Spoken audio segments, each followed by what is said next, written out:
we go.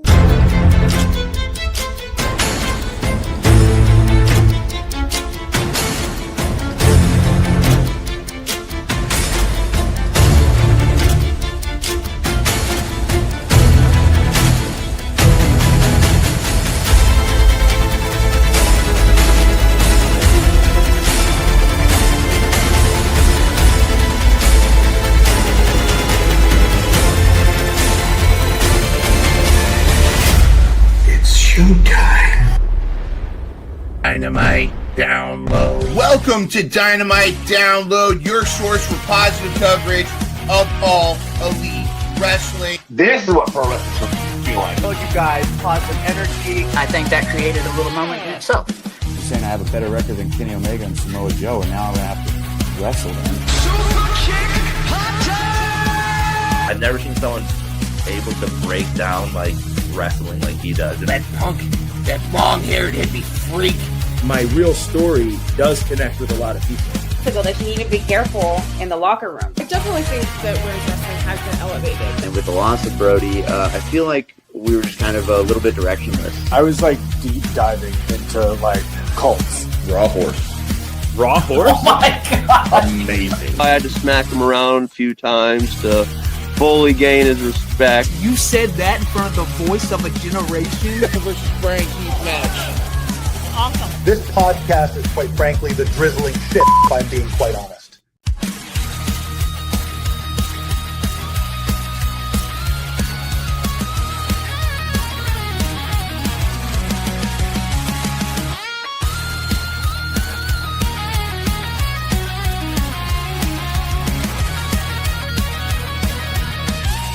The day spread positivity about AEW. Welcome to Dynamite Download.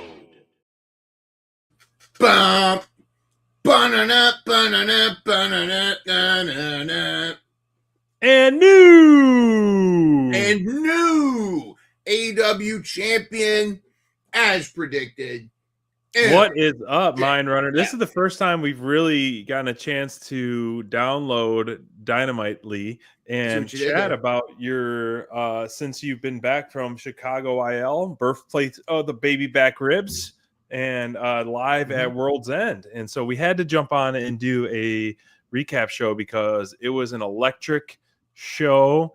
And not only was it an electric show, you and the fam were there live. So I can't wait to see some of the photos that you're going to share and stories that you're going to share, because we have not spoken too much other than a couple things here and there. I wanted you to save the fresh stuff to the show, or for our show.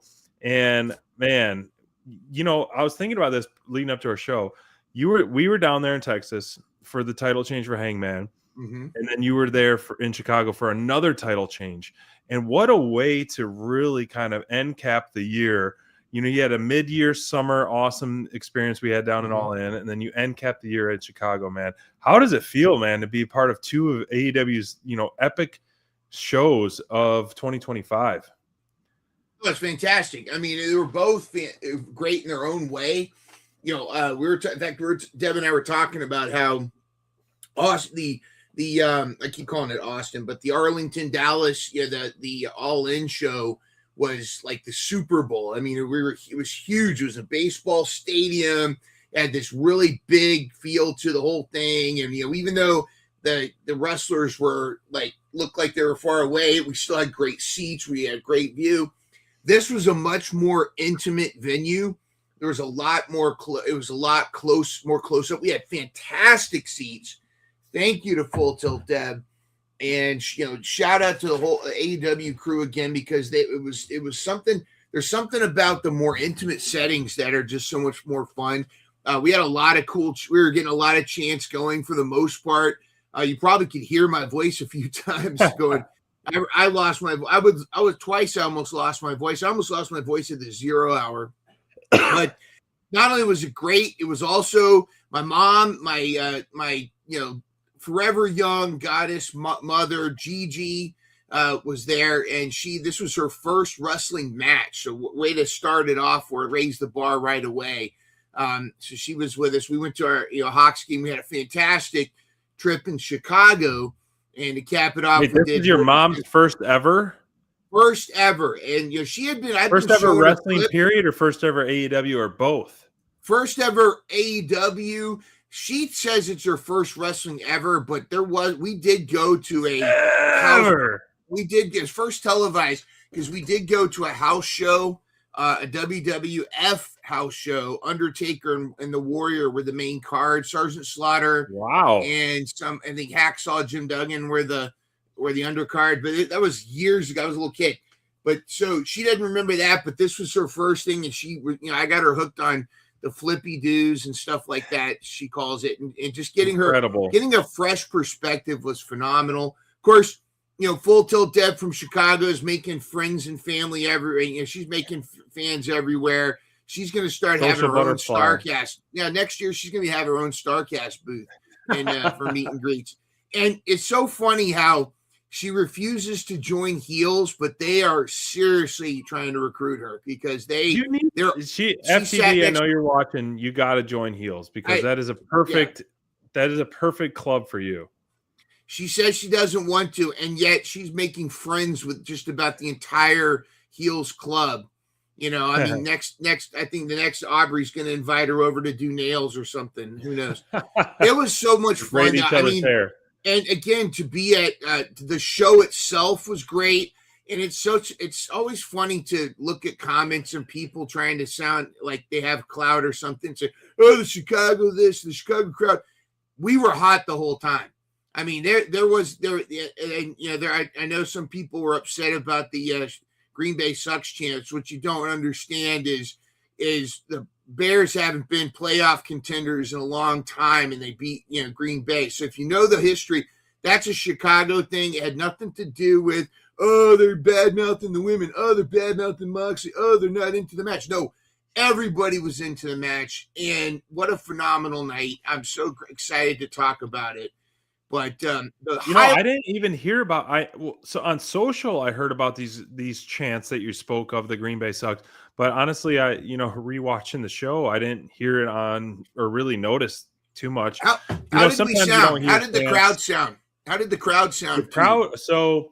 The crowd was electric to kick things off with the C2 back-to-back matches. It was phenomenal. It's hot. Uh-huh. And then I felt like, as I texted you all, there was a point of the night where there was a little bit of a lull, and I felt like the lull hit, unfortunately, at the women's world title match, because I was texting you guys. I was like, how does it feel? Essentially, like, how does it feel in the arena, in the room where it happens? Because on screen or on pay-per-view, it feels like the crowd's, I hate to say it, is like dead and quiet for the women's match. A couple things on that. Number one, it has nothing to do with gender, because if you were listening to the women's tag match, we were losing our minds. Yes, I agree. It was so going crazy there. The mixed nuts match, which was very loud as well. Insane. We were losing our minds. The only thing I could offer is my own personal, is my voice was starting to really go at that point. I was in it. I mean, we were dead center hard cam side. I mean, we're 4 rows from the railing. Yeah, I could see you guys every time they would see my big head right there for you. My voice, I'm doing like this for a lot of our shouts. So I don't know if maybe my voice not having the bass right there by the microphone influenced it. But no, we were into it, and definitely towards the end. The only thing I could offer is I think we kind of knew that Statlander wasn't going to lose, so there really wasn't much jeopardy. But it was to me, it was a candidate for match of the night. It was one of the most hard-hitting matches, and we're going to talk about the specifics. There's this one spot I thought Jamie Hayter was legit hurt. Now, I did get yelled at by Aubrey for being part of the Green Bay sucks chants during there. And she goes, "You're watching a wrestling match." I was like, all right. But she said that while she was in the ring. She looked right dead at me and said it, because I was with a group that were saying it, but she looked dead at me and was all pissed at me. And I was like, all right, sorry. And then this guy in the front was like, "Thank you, Aubrey." I'm like, great, dude. All right, whatever. I'm enjoying it. Unfortunately, as fantastic. a Lions fan, it sucks to any of all the above. And I'm not a Chicago fan for sports as a Detroit guy. However, like I love going to Chicago for shows. You know, we went for All In 2021, and I love the Chicago crowd is great. I mean, look at when CM Punk debuted. You know, the Last Dance or First Dance or whatever they called it. Like it was an epic crowd, and I do. You know, I was talking to someone about AEW and in wrestling in general. I was like, you know, as fun as All In was, like I would do it all over again in a heartbeat because of the weekend we had was like so memorable. I prefer the smaller college basketball arenas, the 2,000 seat arenas. Like I would take those 10 out of 10 versus a stadium show. You know, my buddy you talked is over in Japan right now, and I sent you guys a couple photos. He sent me pictures of Stardom, and he was like fourth row, and you know Megan Bain was right in his face, and like all this stuff. And I'm looking around, I'm like, yeah, that's the way to go. And you guys had awesome seats, but like a 40,000 seat show, as epic as the matches are, is not as appealing to me as an intimate, awesome show with 2,000 seats. Like I feel like you have such a better experience as a fan. I think it's relative to the pay-per-view, and I agree with you to the point where there's nothing like having a much more. I like the intimate shows for a World's End, heck, even a Full Gear. But that once 100%. a year, All In needs to be the WrestleMania, the Super Bowl. That's where you pack them. That's where it's that, and that's where you have those moments where Hanger finally releases the title from the briefcase. You have all these things, and it was fantastic. I mean, I agree. But we were right there. There's even the people in the nosebleeds still were closer to the action than we were at Arlington. Yet, it was loud. I mean, the whole night was great. It was no reflection on the match. I think it was a lot more to do with we were so overstimulated, and you know, and by the end of the match, people were still going crazy, especially that one spot. So I thought it was fantastic. But of course, the highlight of the night was.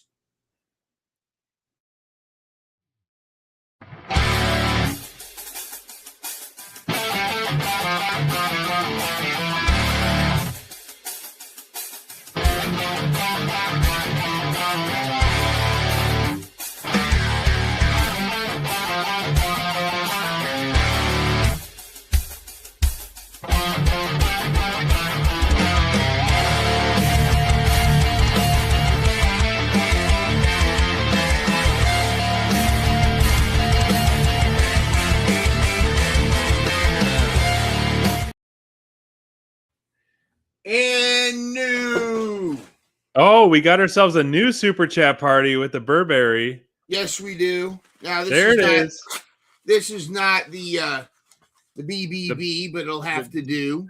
It's a toy replica BBB. So I had one of those years ago, and I left it at like an Airbnb or a hotel or something because you know I travel a lot for work, and I always all right, Jericho.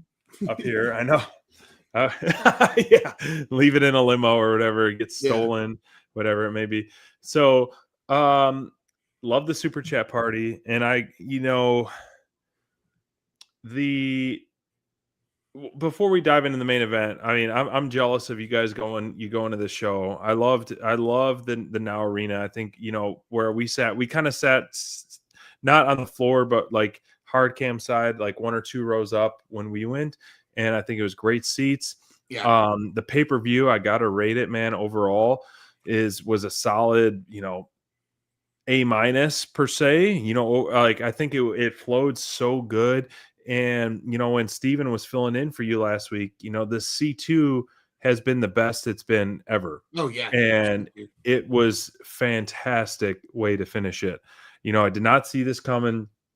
Crayfish picked Mox to win on the bingo card, and I love the way that they finished it. And, you know, this is not the way we kind of predicted it going. You know, everyone pretty much predicted Takeshita to win. Everyone pretty much predicted early on that someone from the Don Callis family was going to win. And Moxley was not really even in the topic. And we're so happy that he's won. And as we see just announced by TK himself that Moxley's going to be facing Josh Alexander, and long-term storytelling, you know, what Moxley gave that big-ass scar to Don Callis on the forehead. So it's going to be a Death Rider Callis family feud, hopefully coming soon. and I'm here for it. Me too. But great seats. What do you got? Cotton? Does FTD got cotton candy, or is that popcorn? Yeah, or? it's cotton candy. I mean, the Dippin' Dots concessions are right there. The Dippin' Dots. We had to get the Dippin' Dots. Not the Dippin' Dots. Not the Dippin' Dots. That's True Heat. And you can see Deb's giving me the Dippin' Dots business right there. And then of course on the right, that's me and Gigi, my mom. And I'm sporting my Willow Nightingale shirt I got for Christmas. Thank you, Santa. And we had such a great time. Yeah, that's us nomming on some cotton candy. We're on row 4. You can already kind of see how close we were to. It's right over there, but you'll see it later, like the pictures. This was them. This was where we were for the action. Over Deb's shoulder, you can see Renee, RJ, City, Jeff Jarrett, and Lexi Nair back there. We were having such a great time. Great seats overall. It was fantastic. We had so much fun. And it was. I agree with your A-, and my minus is really more of. It would have been nice to have some more build up to some of these matches. Some of it seemed like it was last minute. Granted, sometimes some of the best matches have very little build up, but it was a lot of fun. And I would do it again. And I agree 1,000%. Hey, what's up, BR? I would agree 1,000% that these intimate venues are so much more. And this isn't necessarily quote unquote intimate. This is a medium to large size venue. And I would love compared to like the one when we're in Arlington, we would love, for Collision, perfect size, perfect. Still get some awesome stuff and some great experience. But man, let's dive into the show. Like, well, I was kind of texting you guys, and when I was kind of feeling like there was that little bit of lull, not to shine on, this is the littlest negativity I'm just going to talk about a little bit, is that I feel like the pre-show 0 hour is too much. Like, you could have had these 2 matches and that's it. Done a couple segments, played some stuff on the screen, but when you add 2 more matches, it's just like, I'm sure, please enlighten me as being there live. Like, it's great to experience, Bandito live and others live and whatever it may be, and Ricochet and The Demand and Jurassic Express. Like, yes, of course, that's going to hype the crowd up. But at the same time, like, is there a point where it's fan fatigue? A little bit. I think there is some of that. Honestly, though, here's what's funny is if you ask me what matches would I take out and put on Dynamite instead, I would take out the Darby and Gabe Kidd match, because like that's one with all the other stuff going on, that almost seemed like the least relevant match compared to what else is going on. It would have been a little different if Gabe Kidd was still part of the Death Riders and they were involved. But it really seemed like it could have been its standalone. And maybe the Eddie Kingston Zach Gibson match, except I love the ending and the return. Sure. Yeah. But I would not have taken away the sisters and versus Maya and Hyannis. No. We would not have taken away the Bandito and Mascara match, because that's one of the matches that really got a lot of people hyped, including my mom. I mean, that's what she loves. She loves Bandito, and she kept asking me who the masquerade guy was. The masquerade around all that. And look, we got a super sticker from the BR. You know what that means? I don't know if you saw it, BR, but we have a new super chat party. Here we go. We're gonna play.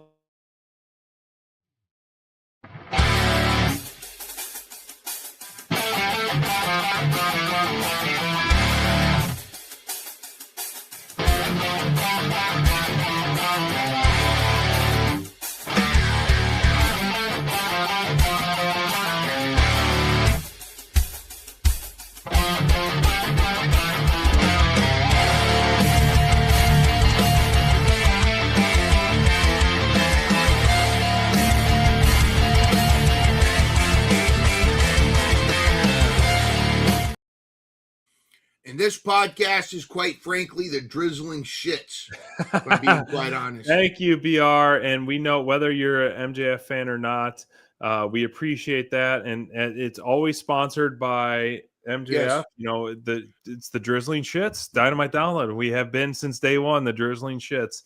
We appreciate that. And thank you for stopping by.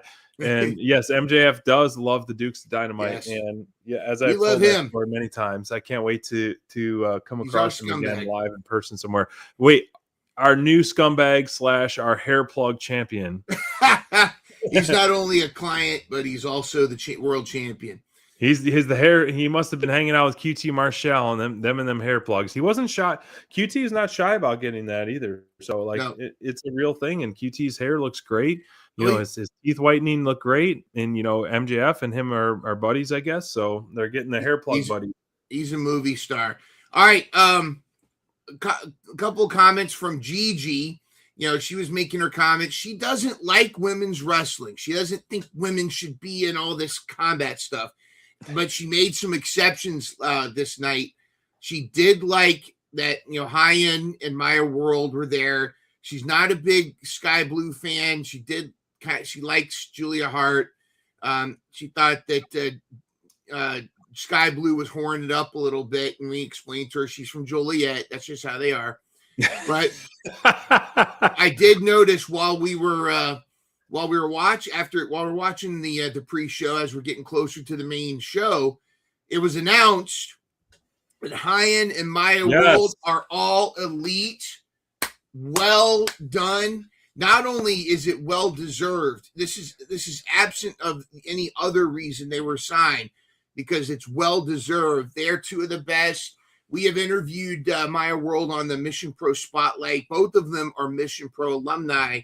They're fantastic, but also this should be a lesson to all you up-and-coming wrestlers out there.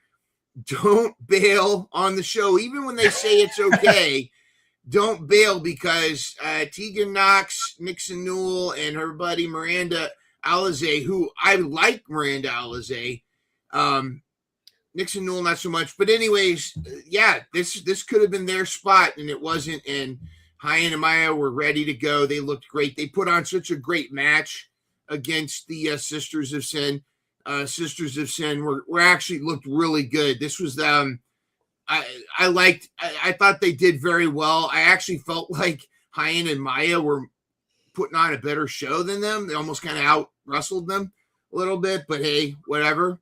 But the other highlight of the pre-show for me was the return of Monkey.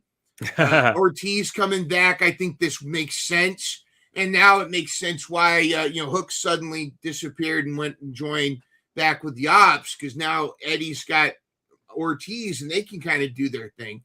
So I thought that was it would be good. So that definitely seems like a good segue for.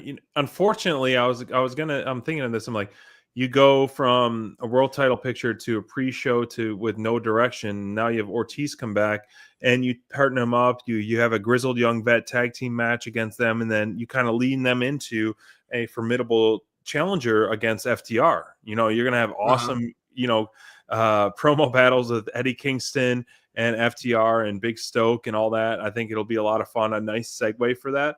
Back to the Maya and High-End World. Like it's about like. Not necessarily, we don't know everything, but it's almost like shut up and work, and your work will talk for itself. And this is a prime example from us from the outside looking in of your work paying off and getting rewarded. And so we're definitely happy for this. And I think it's a welcomed, and who knows, like, you have this essentially kind of like, a fun babyface team. Like, is this taking the Ty J spot essentially? Because who knows what the heck's going on? A lot of stuff, a lot of things, a lot of spider webs and things to think about. But this match that you showed up right here, like a late announcement, one of your mom's favorites right here. So how was it live? I mean, because seeing wrestlers like Mezcar Dorado and Bandito live in person really puts it in perspective of like how insanely talented some of these wrestlers are. I will sum it up by this picture. This was how my mom felt about this match. We were too. I mean, it was exactly that. I mean, up to this point, you know, we were watching the women's match, we had Eddie's match. Yeah, it was good, and it's still cool when it's up front. But then when you see the flippy doing the stuff. My mom was so amazed; it was fantastic. I'm trying to think. I got a couple comments from her, video comments, but this was my favorite picture of her. And just the entrance that Bandito had was just fantastic. It was, I think I've got it somewhere else, but we'll get to it. But the fire, the pyro, and she kept asking me who the masquerade guy was. And it was, and the thing is too, is, you know, Mark Davis, yeah, he's put on some weight. He's kind of a bear, but you know, Rocky Romero was a good dance partner for a lot of them. They were allowed to do a lot of cool stuff. Alex is always the hype man too. Bandito's just that guy though, because he's so strong and so agile, and he was able to pick Mark Davis up over himself. Incredible match, incredible. The whole thing was great. It's one of those things that kind of like I know what you're saying about. I know what you're saying about the long pre-show, but I would not have removed this match at all. In fact, I would have letting them cook was exactly what needed to happen, I think. Yeah, I think a pre-show should be 2, maybe 3 matches at most, just because like you have pay-per-view fatigue. It's a real thing. Like as a fan, both at home, you know, I didn't get to watch the whole thing live because of travel and stuff, but I was like, I'm glad I kind of was able to pace it out a little bit. But let's dive into the main card, like the C2. Like I mentioned earlier in the show, C2 has been one of the best tournaments that AEW has had to date. I think the talent level was top notch. The talent level is at peak right now. I love the Final Four and kicking the whole show off. And you know, Shivani kept saying it over and over. Like you guys at the live show, you didn't get a chance to listen to some of the commentary, but over and over, they were saying like, oh my God, this is the best way we've ever started a pay-per-view. When he was talking about these first 2 C2 matches, he's like, have we ever started a show this good? And he kept saying things like that over and over again. Hello, Finnegan, come on over here. And so I completely agree. Like this match, I hate to throw stones at all. I expected a little bit more out of this, but this is as Steven and I spoke about, and you know, Aaron ALW came in and we were speaking about this. This is going to lead, which I really hope to, some kind of further storytelling for Wrestle Kingdom. What's the show over in Japan in a couple days? Yeah, Wrestle Kingdom. Yeah, Wrestle Kingdom. So you guys are wrestling separately at Wrestle Kingdom, so I really hope this leads to some carryover feud stuff at Wrestle Kingdom. So it's only going to be the tip of the iceberg what we saw, even though we've seen a lot of like animosity over the last little bit. This I feel like was just the tip of the iceberg, and we're really going to see some stuff. I don't know what's going to happen in Wrestle Kingdom with Takeshita. You know, it's title for title. Okada's got that retirement match in the main event. Which is going to be absolutely epic. So I and my buddy Peter's there live, is absolutely stoked for this. It's going to be a really awesome card. But man, this one and the Moxley Fletcher match was just absolute incredible way to start the show. How was it kicking off World's End? Well, in hindsight too, the outcome, you know, I knew like before this match was over, I realized Moxley's going to win because of the way that they were setting the way that the storytelling was even going on in the ring was that way too, because they kept having Takeshita was doing phenomenal. I mean, it was bang, bang, bang. In fact, Takeshita seemed to be dominating. But a lot of cool stuff when Okada grabbed the screwdriver. Yeah. First of all, I got a reaction from my mom. I want to see this one. All right, Mom, what did you think of Okada cheating to win and beat Takeshita with the screwdriver? It was awful. It wasn't fair at all. Not happy. Not happy. Gigi was not happy with this at all. She was actually going to go tell the ref and complain. But she should have ran up to the barricade and give him her 2 cents. Yeah, this is how she felt about Okada at the end, and she was afraid he was going to win the whole thing. So, but this also, oh gosh, she really, should have totally went up to the barricade and yelled at him. Well, she will now. She's going to yell at the ref. She's going to get him in trouble or something. But both, she could have got thrown out. No, she wouldn't have gotten thrown out. She would have gotten him thrown out. But the cool thing was that she this also set up Moxley's face turn. And I don't know if this is actually setting up the Death Riders face turn as a whole, because they were clearly villains in the conglomeration match. 100%. That speech Moxley gave with his chipped tooth after he won, I mean, it was like black and gold, AEW, bleed, let's go. I mean, I wanted to go, let's go fight, let's go climb a mountain and plant an AEW flag everywhere. And again, against Kyle Fletcher, another phenom in this thing, another person we were picking possibly to win the whole thing. Yeah, I was hoping he would give me a plus 2 points for Team SPD. Let's talk this match, and then let's talk the finals. Let's just keep the C2 that's going. But like you're saying it perfect, man. But before we jump the gun to the finals, like this match was one of my favorite matches of the night. Yep. And it's another one of those. It's like you set the bar so high. I think this one definitely set the bar. Commentator team was saying we're already over the 20-minute time limit. This, I had the hot take of being a triple threat between the Callis family because I thought there might be a draw, but they were saying in the semifinals there's no time limit, unfortunately. So my hot take was definitely a cold take. But I love that Fletcher came out with the Shredder style shoulder pads from Teenage Mutant Ninja Turtles. But this one it's the props to Kyle Fletcher to essentially turn public enemy number 1, Jon Moxley, into a babyface almost within just one match is incredible. Incredible skill. It is mind-blowing that you could turn Moxley, who has been literally villain number 1, keeping the title hostage, and just within one match, you're wanting to cheer him. It is, and that is props to not only Moxley, but also Fletcher. And wow, I got to give like a standing ovation to both guys for that. And at home, commentator team, especially Danielson and Shivani, they're like, this guy was, hated, blah, blah, blah. And then like, they kept leaning into that. Like, oh, he's getting the cheers. Never did I ever think we'd hear Moxley, let's go Moxley chants or Moxley chants in 2025 after the year that he's had. And so at home, we were getting those seeds planted, but that doesn't transfer to the live crowd. The live crowd reacts to what's in front of you, and you don't hear the commentators kind of planting those seeds. And so it's incredible what those two guys did in the ring to be able to tell that story, to be able to switch Moxley's hatred to love within a 20 to 25 minute square circle. Incredible. You give Mox a microphone and he'll do it. But there's also this, just like we've said before, if you get instant heat if you be mean to Harley Cameron, be mean to Willow, or be mean to Riho, you're gonna get heat.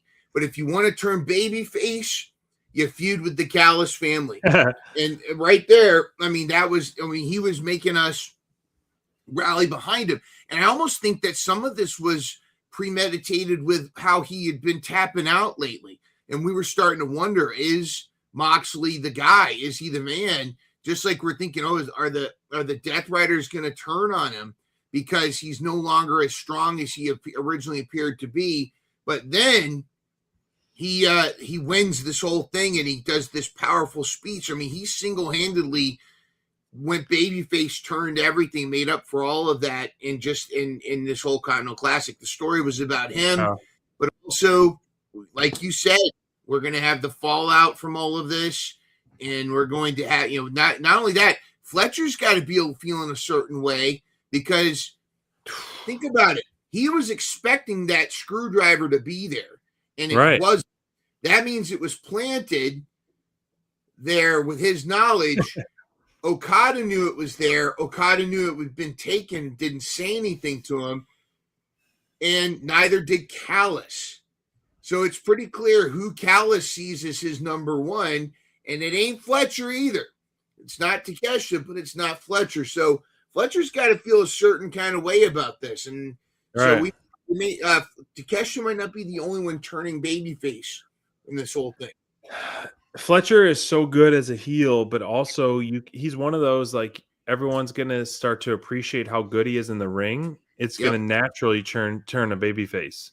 And you're absolutely right. Like, his facials and his selling in this match was A+, top notch. And you're right. There's gonna be, he's gonna watch the tape back. There's gonna be some kind of like WTF, like this was my plan. You stole it. What's the deal here? You took away my opportunity once again. I came short of the C2. So I hope we'll find out. Hopefully we'll find out more coming soon. But in the final, yeah, exactly. He is the pitch maker. He's starting to create a lot of enemies, that's for sure. But the finals. Let me see if I can find this one. I got it way down at the bottom. But let's talk about the C2 finals. And you nailed it on the head. Like, you give Moxley a microphone, and he'll sell a ketchup popsicle to a woman in white gloves, as we know in Tommy Boy. Like, it is so incredible what he can do. And we know that Moxley has been in the MVP in AEW since day one. And since he's been in AEW. And TK came out and said Moxley has been was hurt early on in 2025. Moxley wrestled 52 matches in 2025. That's one match at least a week. He is the workhorse. He is the Iron Man. He is the backbone. And whether deep down inside, I was like, oh my gosh, they're turning on him. When the Death Riders are sitting there, like, essentially like at attention in their jumpsuits, I was like, uh-oh, it's coming. But I mean, as much as the Death Riders don't have to really change their attitude. They're naturally just give face. And they don't have to do anything really different. They could wrestle the same and everything, and they'll get over it. But Moxley has that power to literally switch you almost in a snap of fingers, and that's incredible. And he did that. In the match. This was a great finals match. Bottle Caps, a great finals match. And I'm actually really this happy match that was brought to you by Bottle Caps. After last night Christmas Moxley candy. putting over O'Reilly, Takeshita, Claudio, and all these others, and Hangman, like, his promo said it all.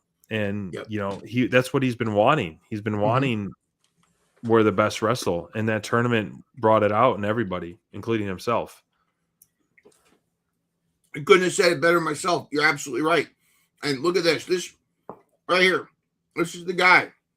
This is what this You almost guy have has it. done. You have a very similar photo that you guys took. Well, we did, but this is a great photo. Look at his teeth. Look at everything, and then right here, this was it. This was what a way to cap off the year with an incredible promo from Mox. Yeah, crushing it, and just really what the whole thing was about. What it really was about, and this was as much a shoot promo as it was a work promo. He was talking about the locker room and how everybody stepped up and things have shifted. I think whoever said, well, it's a mid-card match, I don't know if you remember that from an interview. Somebody had said that in front of, this was when this whole thing kind of started about a year ago, over a year ago. Somebody had said, well, it's the mid-card, so it doesn't really matter. That pissed Moxley off so much. I think he started this whole campaign because of it. He's like, wow. No. And about everybody from the top down is worth being, is you got to act like you're a main eventer.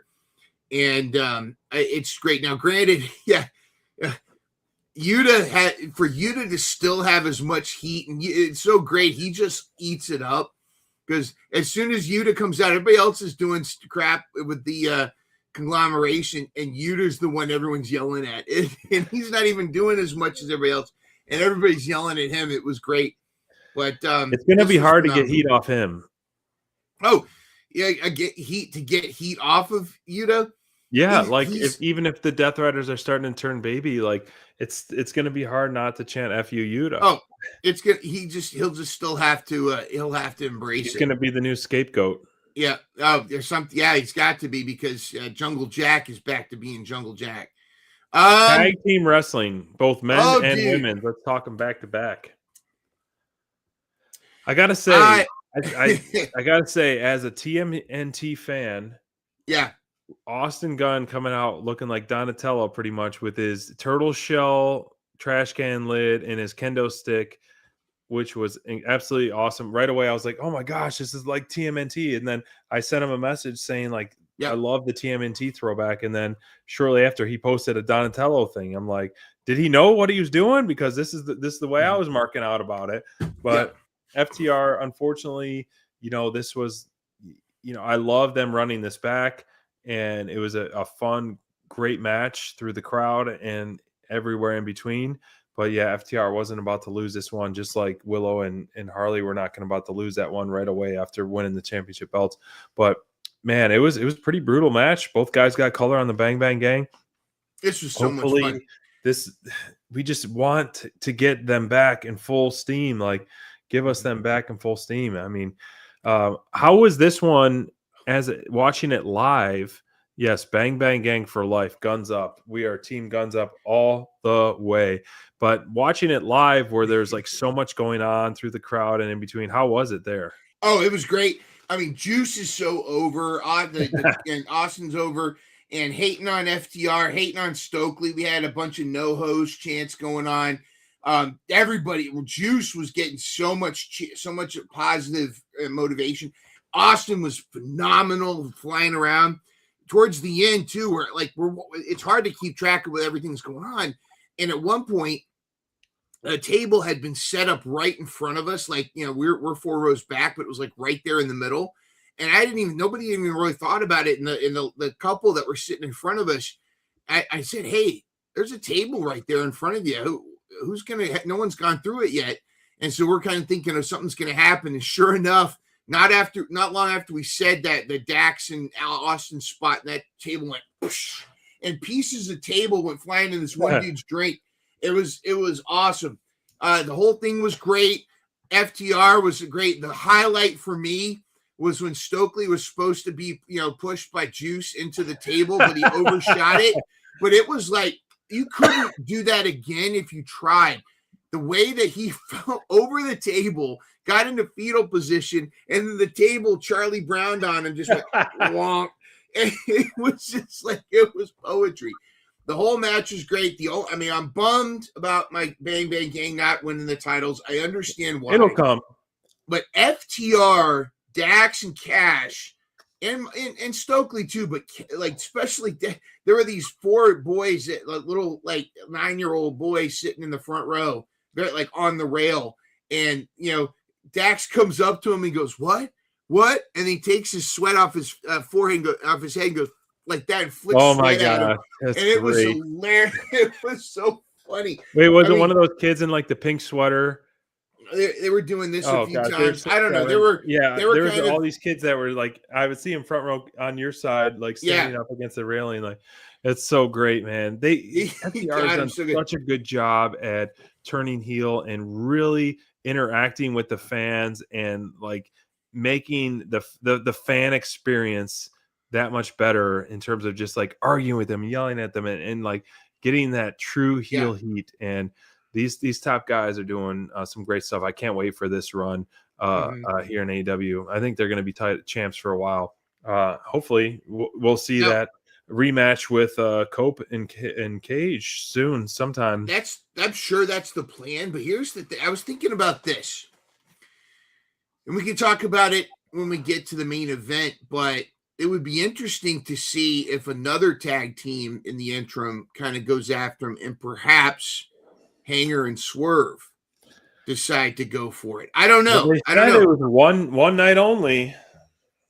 Well, never say never. Yeah, we'll talk about some of that stuff in the main event. And the Undertaker's retired. I know, right? Exactly. women's tag team titles. That was so many fun photos on this. I gotta find. Where did I put it? You can throw up whatever you want. Whatever you want to. There we go. Let's go here. Go. Yeah. Okay. This was so much fun.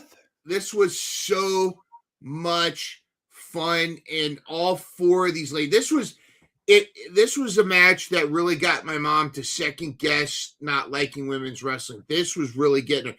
The Sister Sin match was okay. The hater, and I'll talk about that, which I thought was close to match of the night. Babes of Wrath versus Mercedes Athena. There was so much storytelling, so much awesomeness, and you had two of the most positive people in the world. Not only was Willow on top tier, I mean, she was phenomenal with everything she was doing. Mercedes was great. Athena was phenomenal. Mom had never seen Athena before, and she won her over with the cartwheels and all the cool stuff. But you really have to give credit to how far Harley Cameron has come as a wrestler. Yes, she's entertaining. Yes, she's funny. Yes, she's great. She's personality, everything. And she and Willow are just it. That's lightning in a bottle. Yep. But she shouldered a lot of the in-ring action and did phenomenal. Now granted, she had great dance partners. All four of these ladies were great together.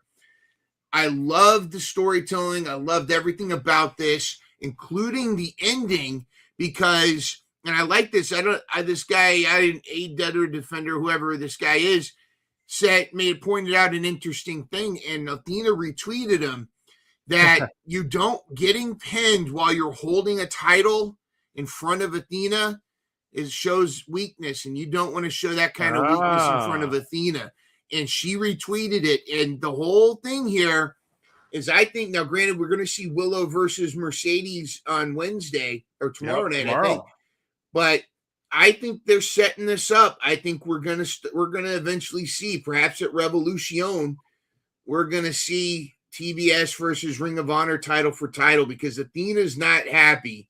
Athena's going to take this, is going to go after Mercedes, I think.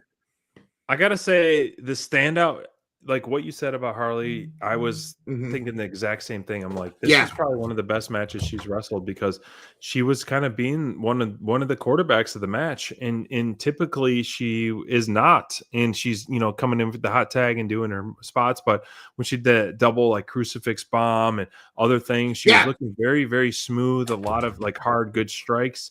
However, like the standout moment, props to her. Like growth was huge. But Athena, to me, impressed me the most in this match. Not only when she had her power against Willow, but her counter moves and everything in between. Athena, it needs to be on the main AEW TV every single week. I think it's like she's had her moment. She's the forever Ring of Honor Women's World Champion. Whether she retires it, not retires the championship, but relinquishes, like, I don't need this anymore. I don't need, whatever. And then she moves on to AEW. I don't know how they're going to go about that, if she's going to pass the torch or whatever it may be. But I think she's ready. And I think the women's division needs her on AEW television right now. I think the Ring of Honor, I feel like they could start to filter in some more talent there if they want to start to deepen the division there. But Athena is too good not to use her on the big leagues per se, quote unquote. Yeah, and I know Tony's like kind of thinking of her being, hey, maybe we need to keep her on Ring of Honor because he's trying to get a deal and stuff, and you're going to have to build it around. But I think it's time. We're all ready for Athena for sure to become on the main roster. You could put someone else on Ring of Honor. Deonna Purrazzo would be good. Red Velvet would be great. Janaya Kai, the Kick Demon, she had a match against Red Velvet tonight and really stood out. So I think she might be she might be one of the first signings in 2026 for AEW, and I think that would be phenomenal. Sign her to Ring of Honor, build up a new women's division in Ring of Honor, and bring Athena and Billy over to the main roster, and just let's put some bangers on. It's the women's division in AEW right now is so incredible, top notch, and it's just been phenomenal. So let's move on. The crash out on Mercedes continues to be glorious. She's starting to turn into Gollum. She continues to hold on to that TBS title so tightly. It's fantastic. But Babes back to like Athena really quick. Like I feel like whether would you rather have her relinquish a title or put someone over to kind of pass the torch to carry that division? Like I feel like you could have someone who's not featured in AEW right now. Like you could have a couple things come to mind, like a Serena Deeb, or like honestly, if you were to do someone like if Ty J is not a thing and there's really talks of Anna Jay leaving, you could put Ty Mello over there and maybe have her shine and like get some growth. I'm just thinking of people who are established roster people, or even like Riho, whatever it may be, like just kind of bridge that gap if you want to create, have bigger stars over in, Anna Jay resigned. Okay.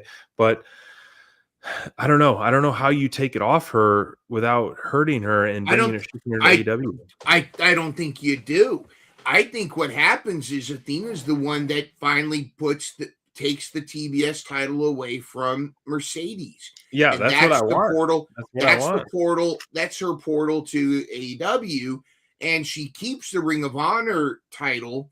But then she either decides, okay, well, I'm the forever champion. I'll put on a Athena spot. She could be this whole Athena sponsored tournament where Billy's expected to win, but then somebody else gets in the tournament, actually wins the Ring of Honor championship instead of Billy, and then you could have a whole storyline there. But really, in reality, Ring of Honor's got great talent, a lot of cool stuff going on, but the eyes are not there. The eyes are on AEW, and you have Athena be the one to finally take the strap off of Mercedes, and then you can start the redemption. Mercedes takes some time off, come back, and now she, like, the one belt she never won is the AEW Women's Championship, and then she slowly builds her way up to challenging. Right. I think that would be a smart move. But yeah, so much cool stuff. I like it. Yep. The crash out's going to be great. This was crazy. This was great. I was worried that the Demand was going to win. Nice Coca-Cola spot with Jack. Jack Perry's having fun, dude. Jack Perry's having a lot of fun. He's doing his thing with Luchasaurus. Ricochet is such a great heel. I think it's fantastic. And watching all of these guys was great. Speedball and Kevin Knight are two of Gigi's favorite wrestlers. She thought it was fantastic. And it was, I don't know. What did you think of this match? I mean, it's a pre-show, give the people what they want match, and that's exactly what it's built for. And shocked that the Demand, it's kind of random, Demand and Josh Alexander, whatever. But it's just it's a give the people what they want. Reestablish Jet Speed and Jurassic Express, and now I feel like both those teams could be formidable next challengers for FTR. You also have Eddie Kingston and Ortiz, so that's great having FTR, like us, thinking about different challengers, and so hopefully that's the case moving forward. I think it'd be really cool. This was so much fun. Good to see them. Always good to see that kind of stuff. Let's talk about this one, where a lot of people saying, the crowd wasn't into it. I beg to differ. The crowd was really into this one. We may have sounded tired, but this was great. I will say, of course, that we talked about earlier that it could be we were tired, and it could be like my voice was hoarse at this point. I was, but I don't blame you. I would be too. This is from a wrestling standpoint. This was, as the man in the black hat says, a slobber knocker. And I want to see if I find that one spot right here. Boom. I thought Jamie Hayter was dead on this one. And I think Aubrey did too. Looked a little woozy. Yeah. This was incredible. But it was like an avalanche, whatever this was. And but it was it accentuated the brutality of this match. And this was a feather in Statlander's cap. She is I love this new confidence she has. I love this badassery of her. And I think, I say build up Megan Bayne again as another opponent. Let's start throwing some major heels at her and really have her be a leader in the women's division. I don't see her losing the belt anytime soon. And, unless there's somebody, a villain that they build up. And heck, if we see if Full Gear this year, and if in a year from now we're back to Statlander versus Mercedes for the title again, I ain't mad at that. No. I'd love to see that again. Yeah. So, like I said earlier in the show, it just felt like this was a little bit of a lull for some reason. No knock on the match itself, because I love the brutality of it. I love the chemistry with them. And, with Steven and I, with our pre-show, we were like, I wonder if this is where Hayter turns heel, because we were thinking maybe like Statlander wins, then Hayter, they go for a handshake, and then Hayter hits her with the Haterade or a clothesline or whatever it may be. Mm-hmm. But no shenanigans happened out of this. It's kind of like Statlander won and quickly left, and that was that, and move on. No Tekla interference, no nothing. It's like we expected maybe a little bit more shenanigans, which we don't. We always, like you say, you overbooking by mind. We always try to kind of do all that stuff.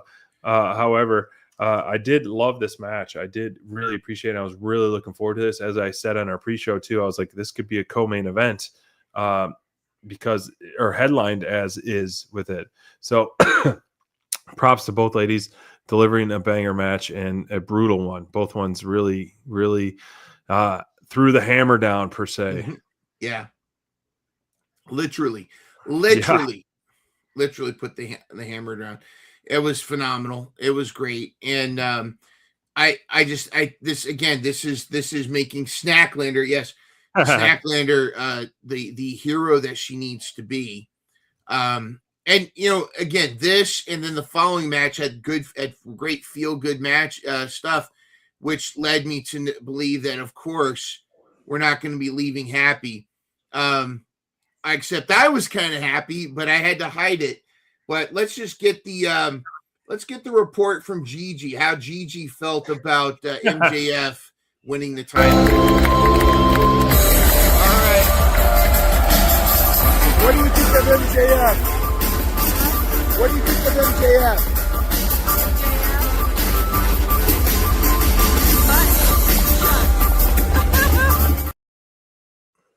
It looked like Mama Mine was kind of holding back her actual. She was editing. She was on film. This was her finest stranger in the Alps moment. This was her. I don't know if you ever saw the Big Lebowski, the edited for TV version, but instead he goes, "This is what happens, Larry, when you find a stranger in the Alps." If those the movie, that's not what he says, but yeah, she was really holding back. Like a PG response because the film was rolling per se. She wanted to say some more stuff, but yeah, she was not happy. But I was secretly kind of happy. First of all, props. Whose house? Swole's house. I mean, Swerve looks phenomenal in person. I loved his Green Lantern entrance. He's always coming up with these unique entrances. The Predator entrance was one of my favorites. DC and James Gunn, they retweeted him with his stuff. He looked fantastic. Hanger was great. Samoa Joe, funny. Mom was not sure that Samoa Joe deserved to be champion until he started wrestling. Okay. And then obviously then she's like, oh, I see why he's the champ now. Like she saw him doing a lot of cool stuff, and so she's like, that big man shouldn't be running like that. And but again, you're from the perspective of a brand new fan trying to figure this stuff out. It was great, but that's so fun. Like being able to, at the same time as like when I bring when I go to like local shows and bring friends that are virgin eyes of the industry or AEW or a house show, I'm like, this is the bad guy, this is the bad girl, this is the good whatever versus. Yeah. And so like hearing the outsider's perspective is so fun. And like I mentioned earlier, like, or was this off air? It's like when a wrestler is able to portray a love or a hate to you and you don't know their backstory, they're doing something right. And that's a tough thing to do. Like, when you go to a house show or a, independent show and you don't know anybody, it's, when a wrestler comes out and starts flicking you off or doing that, it's like instantly it's like, okay, they're the bad guy. Then you got to cheer for the good guy. And it's like, that's the psychology of wrestling. That's so fun. And so this 4-way, I was kind of split. I picked on my bingo card Samoa Joe because I was kind of shocked how, how soon of this, but at the same time, as I'm letting it more digest, it's like now I 100% support this. Like I picked Joe just because I thought he'd win, not necessarily like who I wanted to win. I did want MJF to win because I think him as a heel champion is so fun because he's such a douchebag in a good way. If that makes sense, if that makes sense, but you want to hate him, you want people to beat him up. You want it's so much more fun, as we've spoken on this in our show, for a babyface to chase a heel for the world championship than vice versa. And so for him to be the number one hated, well, also he does get a lot of cheers, champion. I'm happy that he did win. Also, I was kind of shocked that Joe lost it so soon, but it also protects Hangman and Swerve, giving us, someone posted about this, like giving us instant feuds. That was kind of the thing that we were like, why did Hangman lose? Because there was rumors and things going on back, whatever we saw on social. It's like, well, there wasn't really storylines moving forward. Well, that's not Hangman's fault. So why should he be stripped of the title? Why should he lose the title? So it's like they almost pulled an audible. It's like, okay, Hangman's losing in like 12 minutes in the main event to Joe, and Joe's just going to be this transitional champion until Hangman gets back, or MJF gets back. So now MJF's back. You have Hangman rematch, you have Swerve rematch, you can even have Mox down the line and whomever. So it's like, or Kenny Omega, who knows? Kenny's kind of hinting at some of that stuff. So there's a lot more options when there's a heel champ. Yeah, and it's great, and nobody lost in this match. Nobody lost face. That moment between when Hanger and Swerve are kind of working together, but that moment when the two of them turn to each other, slowly turn and realize the two of them. I mean, you could hear the crowd. To me, that reminded me of the 1990 Royal Rumble when Hulk Hogan and the Ultimate Warrior looked at each other from across the ring at the same time, and that was incredible. I loved it, and that's why I think it's one of those blood brother kind of things. They're destined to be rivals, right? But have such a respect for each other now too that they can back to back clean house if they need to. And then bring Ospreay back as their third. Could they be the new Elite? Man, there's so much going on with the Elite that I want to see. Like, so MJF, I spoke about, like, if he is the champ, like, I want him to go through some of these big names. Yeah. Unfortunately, like, I do, but I don't.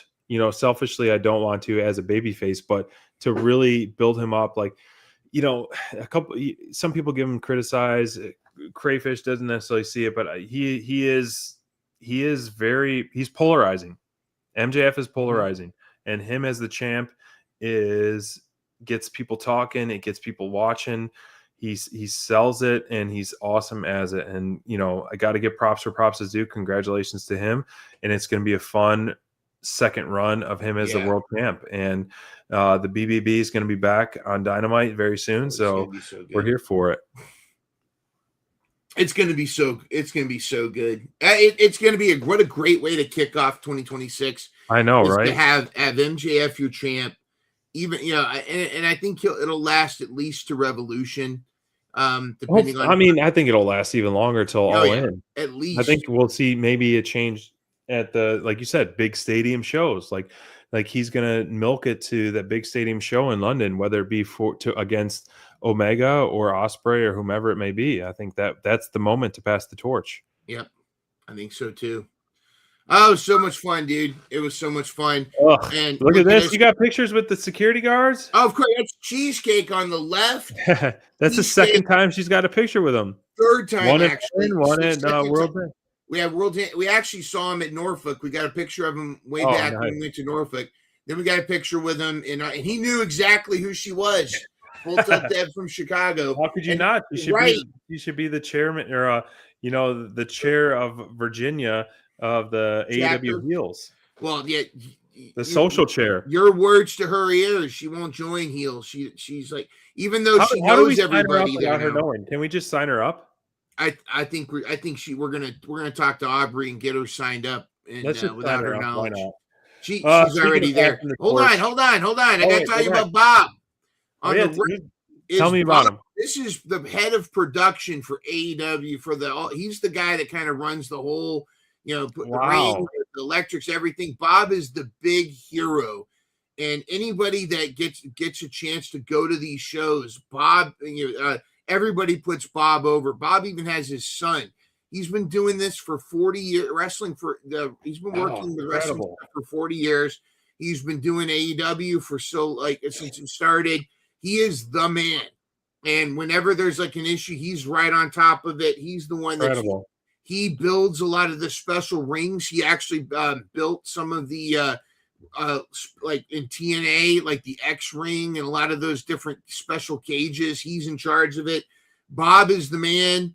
Cheesecake is awesome too, but and Bob is the man though. If you ever get a chance to go to an actual live show, look for Bob and get a Bob chant going, because he deserves it. He allows for all this stuff to happen. If you ask Tony Khan about Bob, he knows about Bob. What about Bob? Yeah, but what about Crayfish stealing it away from me?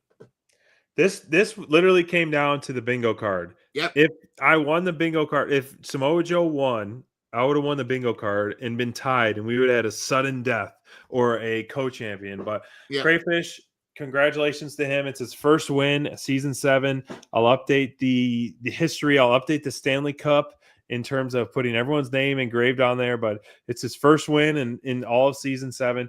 We're going to be doing season 8 very, very soon. So stay tuned. I'm trying to text you all and get a feel for what's the best day to do that. Mindrunner and I will talk, and we'll establish it so everyone can be on board. We want a live draft where everyone could draft live, and so it's a nice fair draft. But man, it's an awesome time. Congratulations, man, on being there for 2 amazing pay-per-views. We are ending the year 2025. Happy New Year. We'll be back in the new year. New Year's Smash is tomorrow. It's an awesome card already. We got some great matches announced. The Scumbag himself, the new champ's going to be there. And y'all, last minute show we put together. Thank you for joining us. It's been fun in the chat. We'll see you in the new year. Woohoo! Have a good one, everybody. Hold on. Before we go, let's play this again. Yes.